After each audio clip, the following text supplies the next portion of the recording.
मैं हूं जुल्करनैन शेख। सलमान अली आगा जो कि पाकिस्तान टीम के वाइट बॉल के इस वक्त नायब कप्तान हैं, उनकी मुझे समझ नहीं आ रही वो किसकी पर्ची है। मैं अब शायद बुरा लफ्ज़ लग रहा होगा, अब ये देसी इस्तिलाह है किसकी पर्ची है, क्योंकि एक तसलसल के साथ वो पाकिस्तान क्रिकेट टीम का हिस्सा हैं, पाकिस्तान के स्क्वाड का हिस्सा हैं, पर उनकी परफॉर्मेंस उस तरह नहीं। आप ऑस्ट्रेलिया में तीनों ओडीआईज देख लें, चाहे आप सीरीज जीत गए, और तीनों T20 मैचेस देख लें, और खासकर वो T20 देखें जो बतौर कप्तान उन्होंने खेला।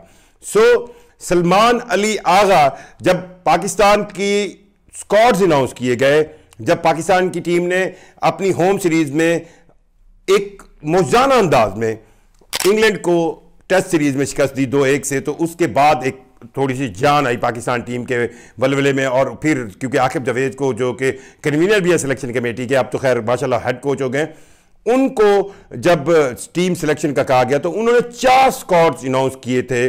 ऑस्ट्रेलिया के लिए ओडीआई स्क्वाड, ऑस्ट्रेलिया के लिए T20 स्क्वाड, जिम्बाब्वे के लिए, और जिम्बाब्वे का T20 और ओडीआई स्क्वाड। अब ये चारों स्क्वाड मेरे पास सामने पड़े हैं।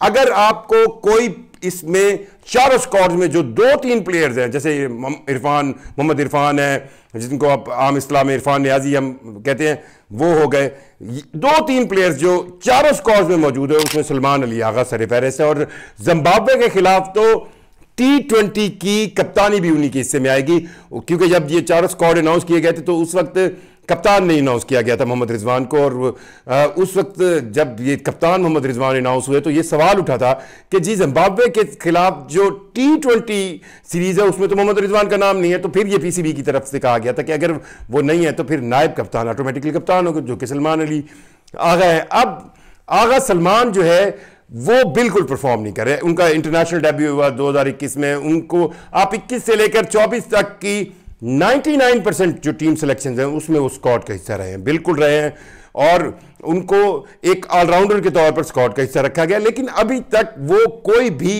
ऐसी परफॉर्मेंस नहीं है जिसको आप याद करके कहें कि फलां परफॉर्मेंस जो है उनकी मैच विनिंग है।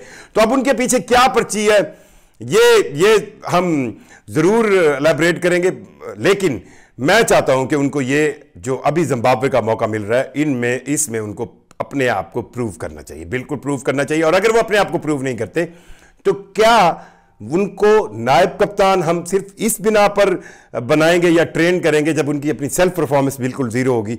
हमने उनको नायब कप्तान रिजवान के साथ इसीलिए किसी को बनाया जाता है कि आप फ्यूचर का कप्तान डेवलप करते हैं। सो अगर हम फ्यूचर का कप्तान डेवलप कर रहे हैं तो सबसे पहले कप्तान को अपनी परफॉर्मेंस से दिखाना पड़ता है कि वो क्या कर रहा है, क्या परफॉर्म कर रहा है। ऑस्ट्रेलिया के पूरे टूर में उनसे कुछ नहीं हुआ। अब जिम्बाब्वे की कमजोर टीम आई है, जी बिल्कुल कमजोर टीम है, पर जिम्बाब्वे की कंडीशंस अपनी हैं, ये आपको ज़हन में रखना पड़ेगा। सलमान अली आगा साहब के लिए मेरा ख्याल है सिलेक्शन कमेटी सेलेक्टर्स की तरफ से उनको ये मैसेज जरूर जाना चाहिए, और उनको खुद भी मालूम होना चाहिए कि इट्स इनफ, आपने बहुत ज्यादा टाइम ले लिया, अब आपको परफॉर्म करना पड़ेगा। और जिम्बाब्वे के खिलाफ आपको ओडीआई में भी परफॉर्म करना चाहिए, और T20 में बतौर कप्तान आपके पास एक कमजोर टीम को हराने का एक बड़ा ब्रिलियंट चांस है। आपको उस चांस को अवेल करना चाहिए। और अगर सलमान अली आगा बतौर कप्तान, बतौर प्लेयर इसमें अच्छा परफॉर्म करते हैं तो बिल्कुल वो डिजर्व करते हैं, फिर उनको इस सीट पर रखा जाए। लेकिन अगर वो नहीं परफॉर्म करते तो फिर पाकिस्तान क्रिकेट बोर्ड के थिंक टैंक को, पाकिस्तान क्रिकेट बोर्ड की सिलेक्शन कमेटी को, पाकिस्तान क्रिकेट बोर्ड के ऑफिशियल्स को इस बात को सोचना चाहिए कि आखिर वो इतनी क्या मजबूरी बन गए कि वो टीम में भी हों, उनको नायब कप्तान भी बनाया जाए और परफॉर्मेंस सेंस में उनकी तरफ से कोई बात ना आ रही हो। और मुझे तो आकिब जावेद जब बतौर हेड कोच अनाउंस होने के बाद उन्होंने जो मीडिया से गुफ्तगू की, उसको मैं जब अटेंड कर रहा था तो उनकी एक बात सबसे ज़्यादा प्यारी लगी। जब उनसे ये सवाल किया गया जी आप फलां पे तनकीद करते थे, अब आप हेड कोच हो गए, बाबर आजम की नाम ली गई है, तो उन्होंने एक ही जवाब दिया। उन्होंने कहा कि जब हम अच्छा खेलते हैं यही मीडिया है, यही लोग हैं तनकीद करने वाले होते हैं जो हमारी तारीफें कर रहे होते हैं, हम खुश होते हैं, हेडलाइंस हमारे हक में चल रही होती हैं, और फिर अगर हम अच्छा परफॉर्म नहीं करते तो यही हमें बुरा भला कहते हैं। तो परफॉर्मेंस, एक प्लेयर की ग्राउंड के अंदर जो परफॉर्मेंस है वही सबसे मुंह तोड़ जवाब होता है। वो मुझे याद है कि इंजमामुल हक के खिलाफ जब वो परफॉर्म नहीं कर पा रहे थे 2006-07 में जब वो कप्तान थे, तो एक अच्छी इनिंग्स उन्होंने खेली और उसके बाद तारीफें शुरू हुई। तो किसी ने उनको कहा फलां बंदा आप पे बहुत तनकीद कर रहा है, तो उन्होंने कहा जी तनकीद मैं जवाब नहीं दे सकता, मेरा बैट ही जवाब देगा। तो एक प्लेयर के लिए हर चीज़ का जवाब उसकी परफॉर्मेंस होती है। सलमान अली आगा को परफॉर्म करना पड़ेगा।